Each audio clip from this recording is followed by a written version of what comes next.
मेरा भी मन है तुझे जानने। প্রেক্ষাগৃহে মুক্তির রেশ কাটতে না কাটতেই বড় সড় বিপাকে পড়ল প্রভাস অভিনীত নতুন ছবি দ্য রাজা সাব।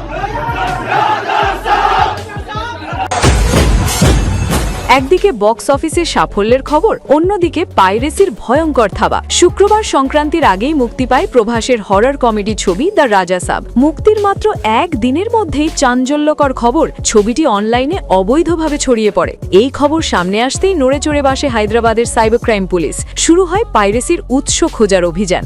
এবার আসে সবচেয়ে চমকে দেওয়ার মতো ঘটনা। একটি প্রবাসী ভারতীয়দের ইনস্টাগ্রাম পেজ থেকে পোস্ট করা হয় একটি ভিডিও, যেখানে দাবি করা হয় যুক্তরাষ্ট্রের ওহাইও অঙ্গরাজ্যের একটি রেস্তোরাঁয় টিভির পর্দায় চলছিল দ্য রাজা সাবের পাইরেটেড কপি। ভিডিওটির ক্যাপশনে লেখা ছিল টু মাচ রা, সঙ্গে হাত জোড় করা ইমোজি। যদিও পোস্টটি পরে মুছে ফেলা হয়, কিন্তু ততক্ষণে ভিডিওটি ছড়িয়ে পড়ে সামাজিক মাধ্যমে। নেট দুনিয়ায় শুরু হয় ক্ষোভ আর তীব্র আলোচনা।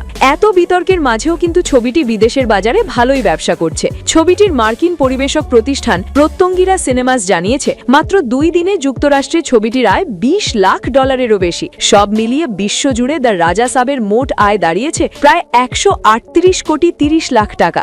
क्रिएट करके अपने थॉट्स को वहां पर रख सकते हो तो शायद कुछ भी हो सकता है। পাইরেসির বিরুদ্ধে এবার কড়া পদক্ষেপ নিচ্ছে পুলিশ। সম্প্রতি গ্রেপ্তার করা হয়েছে কুখ্যাত পাইরেট ওয়েবসাইট আই বোম্মার পরিচালনাকারী রবি এমান্ডিকে। পুলিশের সন্দেহ 5 মুভি রুলস আর 1 তামিল এমভি নামের আরও 2টি পাইরেট সাইট চালাচ্ছেন নবীন নামে এক ব্যক্তি, যিনি শ্রীলঙ্কা থেকে এই কার্যক্রম পরিচালনা করছেন। পুলিশের ভাষ্য অনুযায়ী নতুন মুক্তি পাওয়া ছবির ক্যামকর্ডার প্রিন্ট তুলে অনলাইনে ছড়িয়ে দেওয়া হচ্ছে, যার তালিকায় রয়েছে দ্য রাজা সাব এবং ধুরন্ধর। मेरा यहाँ से निकलना नामुमकिन है।